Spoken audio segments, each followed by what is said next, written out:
It's Today in EVE Online, Tuesday, March 3rd, 2020. I am Matterall. I'm hanging out here with Tiberius. He'll come and go.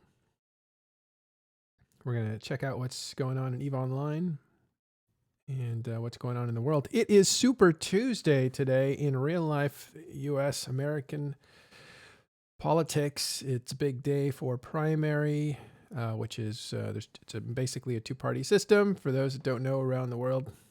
And one party is having a huge election, and they call it Super Tuesday. So we'll see how that goes. And the reason I'm bringing that up is because tonight we're going to have streaming. It's going to be political streaming, real life, maybe with Dirk McGurk and some fellow politic fans. And it will be real life politics tonight at Super Tuesday here at TIS. This is something we do. We have a politics channel that's actually more active than the EVE Online channel. So it's not like we're intruding on real lives of people. Now, politics has always been the other pillar of talking in stations, because if we're interested in stories and psychology and empires and power, you're probably interested in that in real life too. So a lot of people who like EVE Online actually like politics and science and stuff like that. Okay, so check that out tonight if you want to. Today, we are, well, actually a little more real life. The coronavirus is really becoming a real thing. Now that they've started to do some testing, I don't know if it's actually started yet, but in the next 2 weeks, we should probably see the numbers of confirmed cases go up. Tiberius, are you there? Yeah, I am. I'm currently operating off my phone and it's cutting in and out. I'll be on my headset here in just a minute. But yeah, to confirm what you're saying, yeah, the CDC is rapidly pushing out a test and they're also trying to expedite the process or expedite the process. Because currently, right now, most testing facilities have the capability of testing approximately like 15 to 20 patients at a time. And that's not sufficient, especially when it comes to like certain cases, like the first death in Washington State. There was an elderly patient that was in basically an old person's home, and currently, the last time I checked, I haven't looked up any of the updates, but the last time I checked, that there was like between 30 and 50 people who were exhibiting symptoms of COVID-19 virus. So, 15 to 20 people a day, that would take 3 days just to narrow that down. And in the meantime, people may be, infecting people along that. You mean that many cases from just that one nursing home? So they haven't confirmed the cases yet, but there's a possibility of it, because that, at least from reading from that report, was that there was between 30 and 50 individuals who were exhibiting symptoms of the disease. They haven't been confirmed to have the disease yet. Right. All right, cool. So the reason that Tiberius knows about this, he's a doctor in the I can't say where, but in an area that was really interesting, has a few cases, right? Like 11 cases in your area. Yeah, so I mean, I can say where I'm in. I'm a physician out of San Antonio, and I work at one of the medical facilities that's housing the evacuated patients. The patients that we have now are evacuated from China, right? We're all evacuated from China. Yeah. Had 6 that were evacuated from the whatever the cruise ship that was anchored off the coast of Japan, and we got 4 that were evacuated from the off the coast of, from Wuhan, China. They were being quarantined in state, but because they are U.S. citizens, they were transported back. So we do have a large integrated Asian population in San Antonio. In fact, not very many people know this, but we have actually a very busy and bustling Chinatown. That's it's like 12 by 12 blocks downtown, so it's pretty active. Um, so yeah, that they're all quarantined, and all of the cases that have been quote unquote reported are all evacuees. Oh, okay. So it's not like it's in the community then, because everybody that's reported there is in containment of some sort. Right, right, yeah, Okay. that's correct.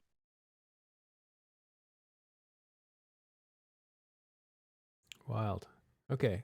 So interesting. The amount of people that EVE Online attracts that are professionals is great. This is an advantage of this video game for those that are again thinking like, why are they talking about real life? Because EVE is in a way a connection with people in real life, and they all have professions and expertise from all over, and it's really interesting to uh, understand the coronavirus from somebody who's paying very close attention to it, as opposed to the rest of us that read articles and just share what we read.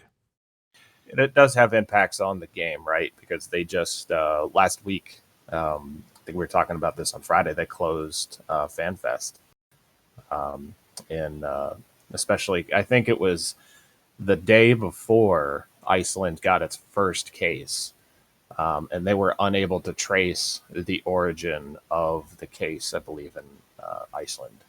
So they made the quick and I believe responsible decision to go ahead and close FanFest. Oh, that's interesting. I thought they actually announced that they had a case and then closed it, but you think they made the decision like what do you think happened there?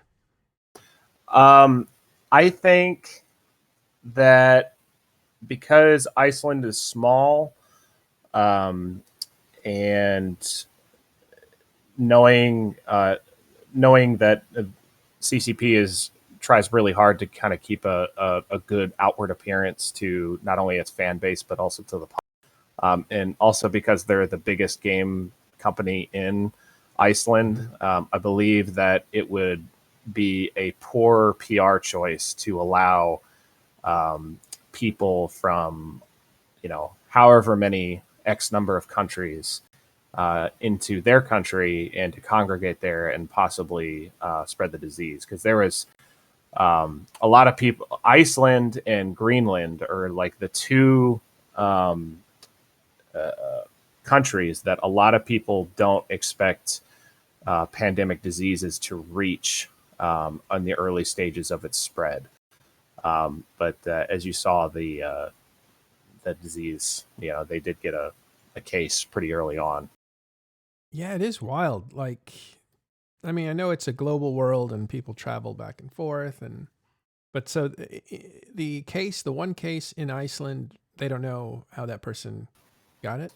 And from what I remember, I'm actually looking it up right now to see exactly the information on it. But yeah, from what I understand, they don't know where it came from.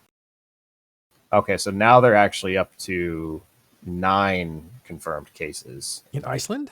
Yeah, Ooh, yeah. So wow. yeah, So it's probably been there for a while.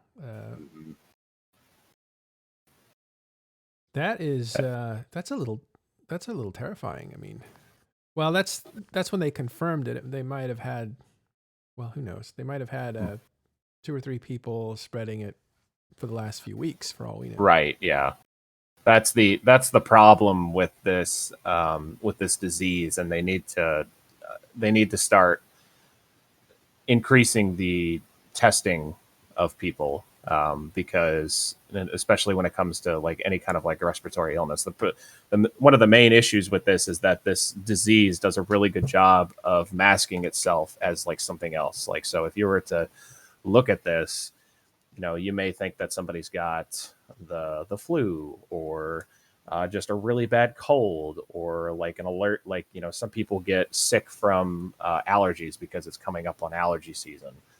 Some people get upper respiratory infections from an overreaction to allergies. So it does a really good job of masking itself in that regard. So Yeah. And apparently a lot of people show only symptoms of a mild cold. 80% apparently so far, the ones they've measured.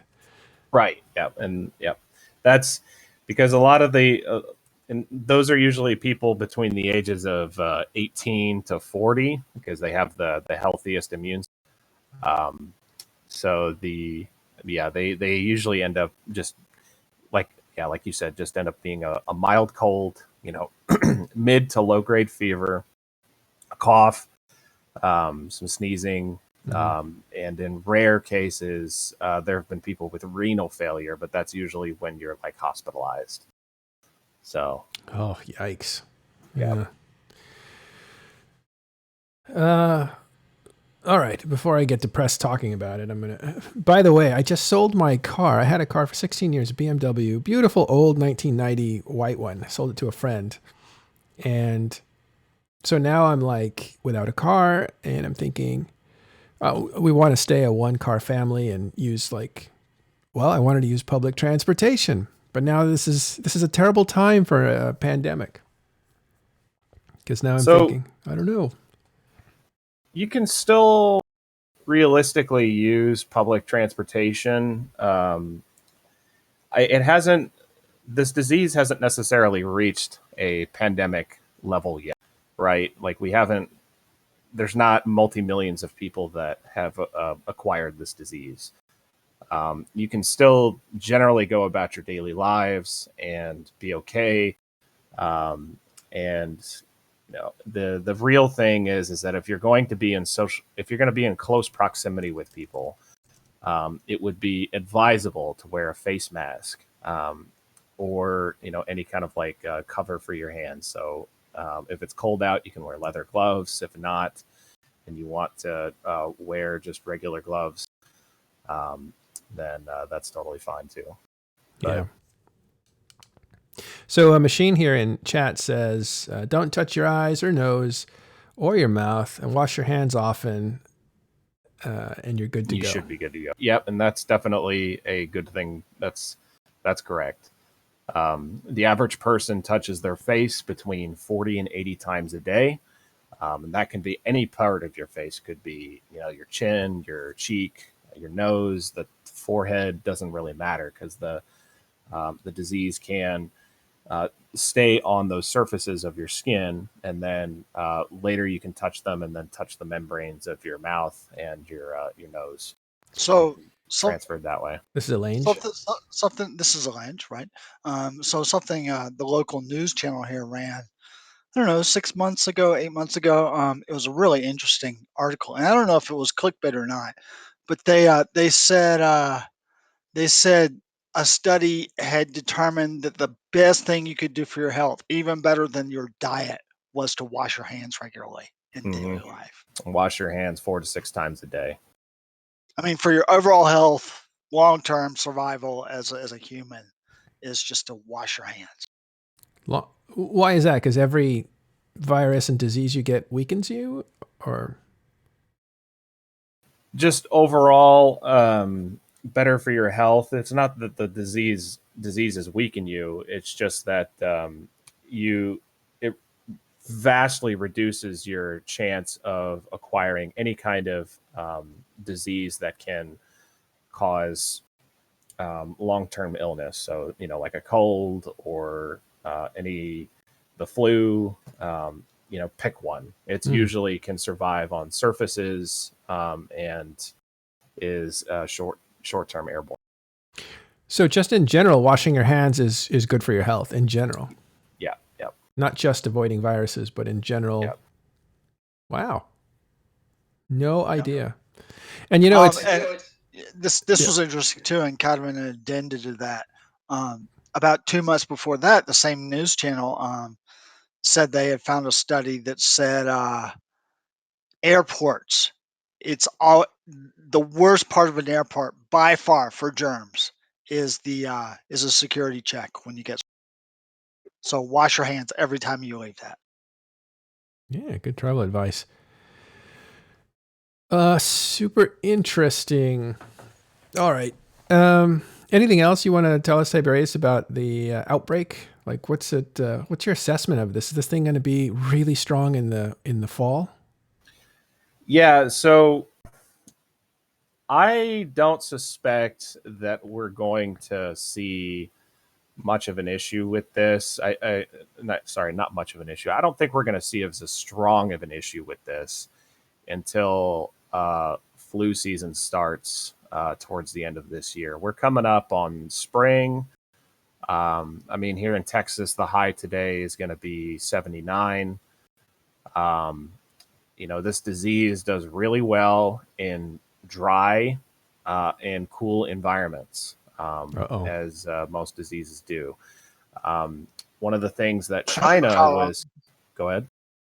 I'm in Colorado. Thank you. Yeah. One of the things that China has noticed is that while as the temperatures have been changing in China as well, and the humidity is starting to pick up from the Gulf air that's coming off the Pacific, is that the disease rate is spreading is the disease spread rate is lowering. Now, I don't know if that's because China's doing a really good job of draconian lockdown procedures in their country. I don't know if if there's other things that in a factor, but it is something that people are taking a look at. And generally speaking, when it comes to diseases, that is a good rule of thumb, is that when it's warmer and more humid out, it does not fare well. I will also say that the United States is currently, I believe they said we're over 100 cases now. They've had new cases in Massachusetts, Rhode Island, upstate New York, and some in Oregon, and Northern California. But as more people, the West Coast isn't necessarily as surprising to me, because there's obviously a lot of transient people who go back and forth between the Asian Pacific and the West Coast of the United States.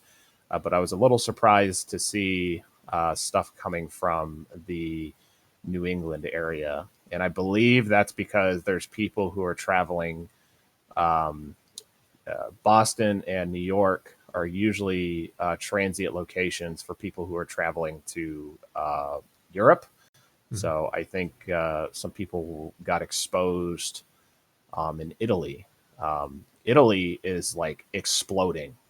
They now have they are now the fourth highest in confirmed cases, and the last time I checked, it was like 400 to 500, and now they're above 2,000 confirmed cases. Wow. Are they just testing better?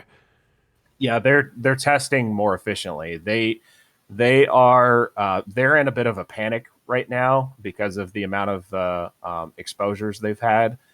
So their government is working basically on emergency powers right now. So they're doing mandatory testing for symptoms. They're doing mandatory screenings.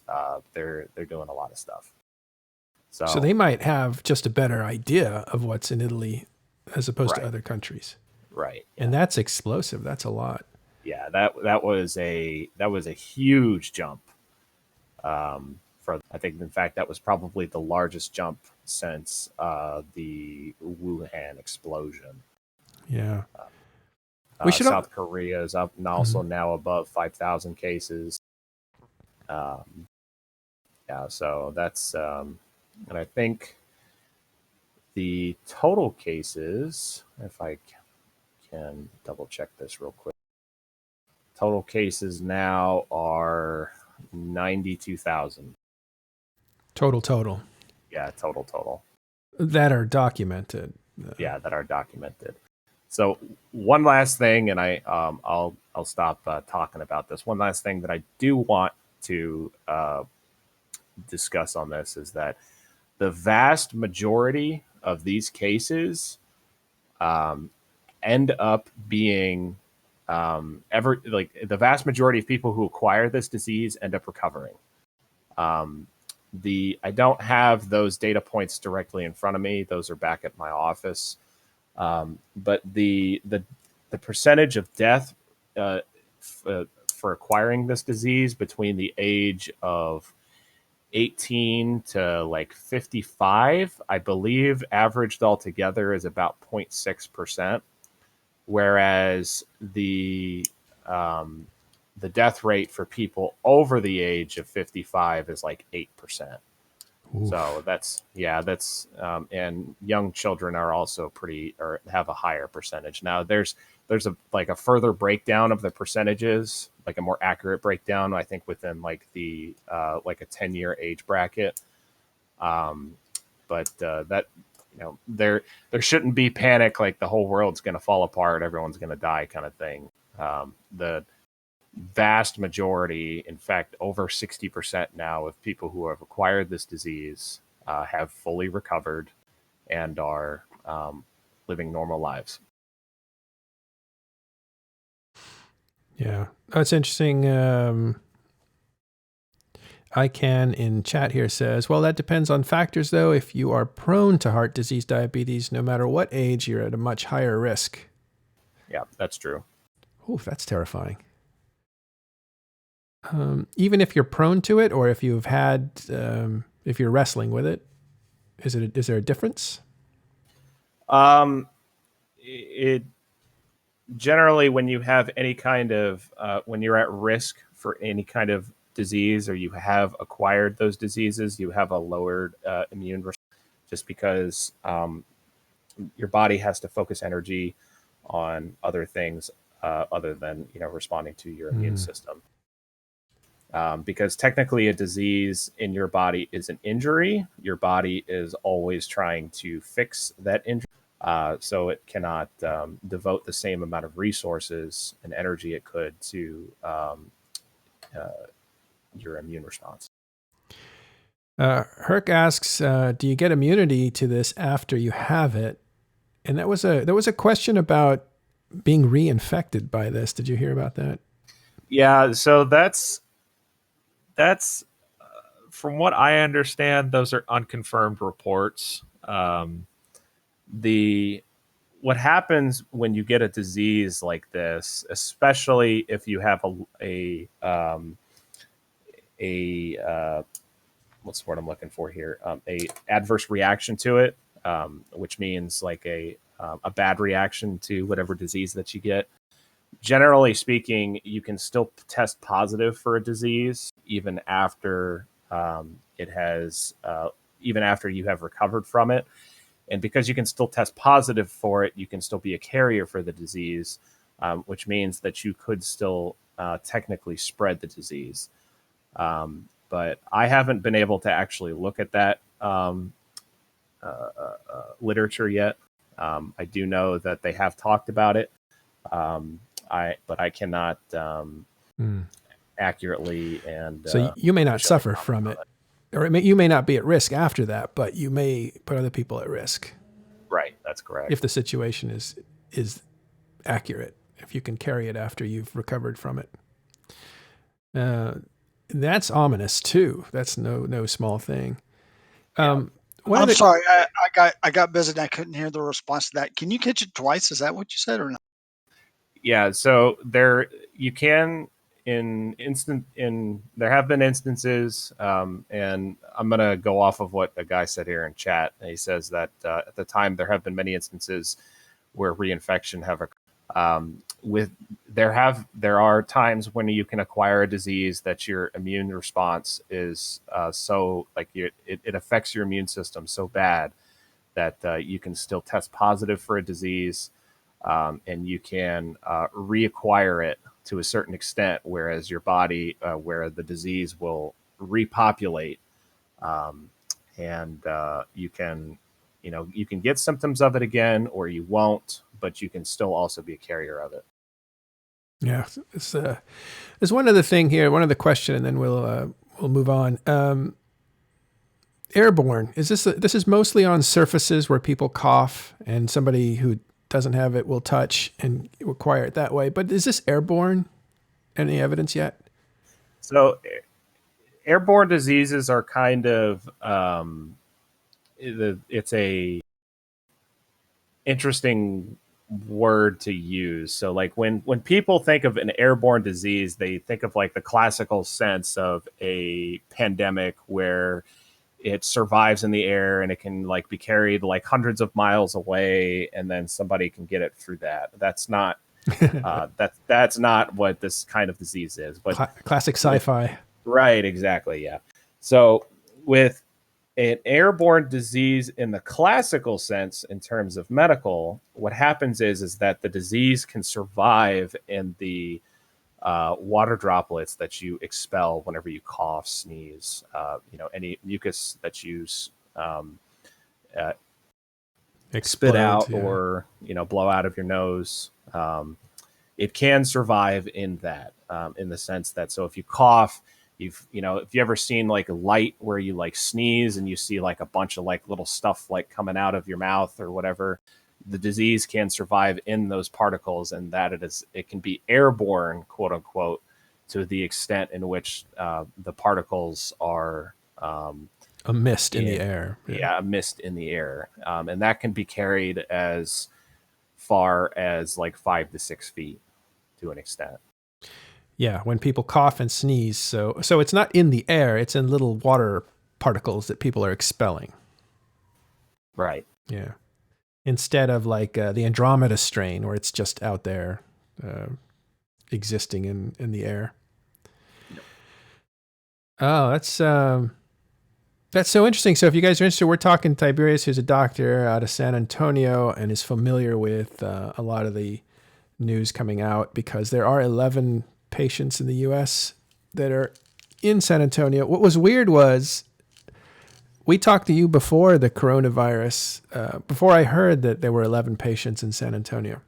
Mm-hmm. So then I was like, holy crap. Because you talked to us about like where this can become a national emergency with the overpopulation of hospitals that can only take 2 or 3 patients because they're not set up for surge containment.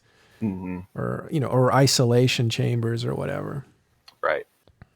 Yeah. So Tiberius is a friend on Talking in Stations Discord, but he also happens to be a doctor in real life out of San Antonio. And are you especially familiar with this virus, or is it because it's local to you and you're in the area of it? I'm not especially familiar with this. It's just my job.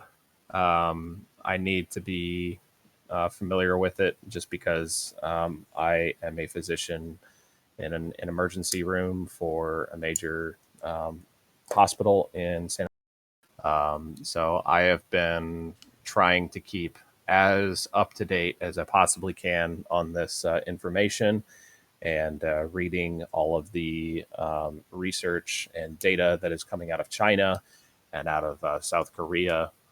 So Mm-hmm. it's just my job. Awesome. Well, clearly informed about it, way beyond what I'm informed. So again, not trying to cause a panic here for you guys, but definitely do what you need to do, and that is contain your sneezes and coughs. Stay home if you're sick. Wash your hands, wash your hands, wash your hands, wash your hands. And you should do it anyway, because apparently it makes you, it'll help you live longer just in general. Okay, what my fear is this, that it's going to be a scare, and then the summer comes, and then everybody's like, whew, that was a close one, and then it just burns back really hard in the fall and winter, and really, really takes hold then. Because that's what happened in 100 years ago with that Spanish flu, as they called it. Yeah. I suspect that while the media might not be paying attention to it, the CDC and everyone else who's working with the CDC, is going to be paying very close attention to this. And I think they're going to be working very diligently over the next 6 months in order to try to come up with a better treatment program and come up with try to develop a vaccine. Because it's very clear now that we can't contain this like we did with the SARS disease, when SARS gave us a scare back in 2014. So that's going to be they're going to be working really diligently in order to try to get that done. So I have faith in the government. I have faith in the agencies in which it is their job to do this thing. So I am mildly concerned about it resurging again in the fall, but I think that by that time we will have a better handle and better understanding as to what this disease is and how to treat it. Yeah, there's still a lot of unknowns about it. Right. Yeah.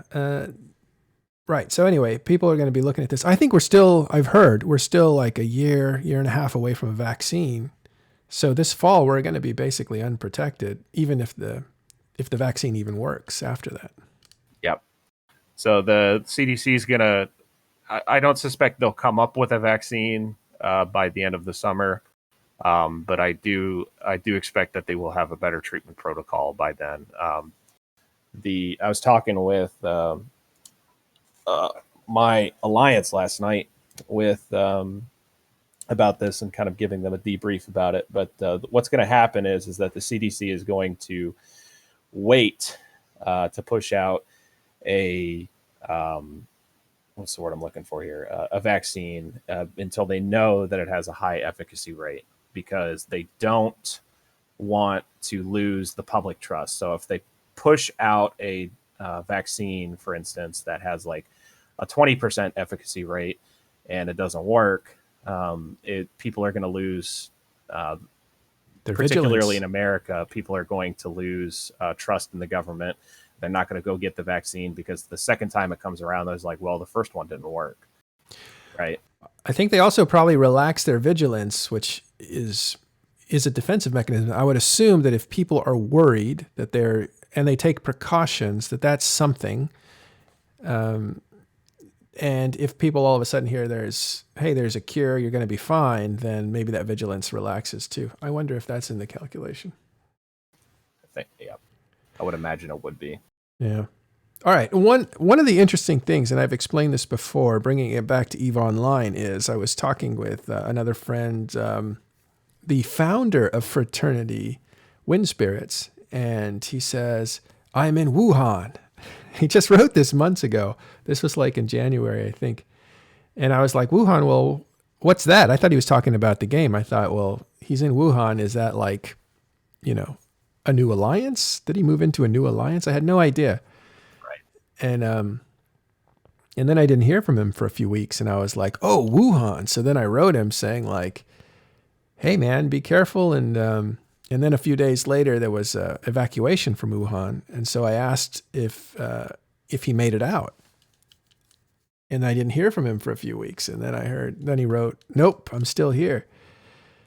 Yikes. Yeah. So he's been there for a while now.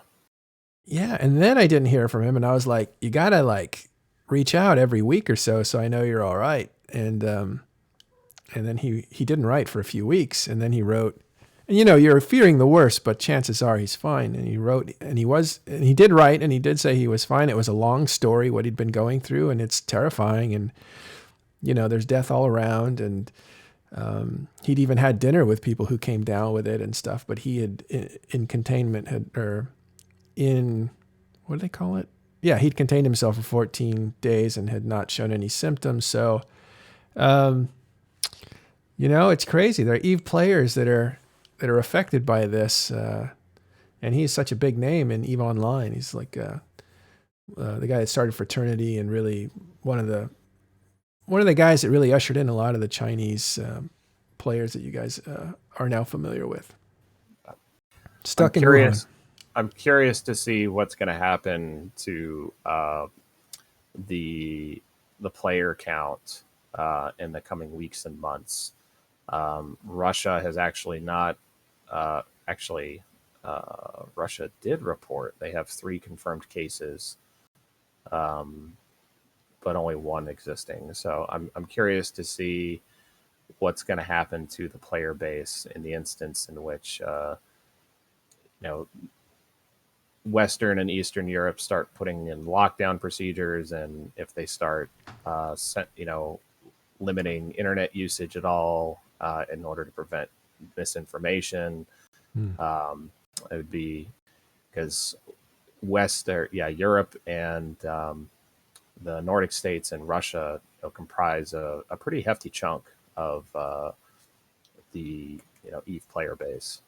On top of coupled with the fact that China was just introduced last year, and South Korea. So Yeah, right.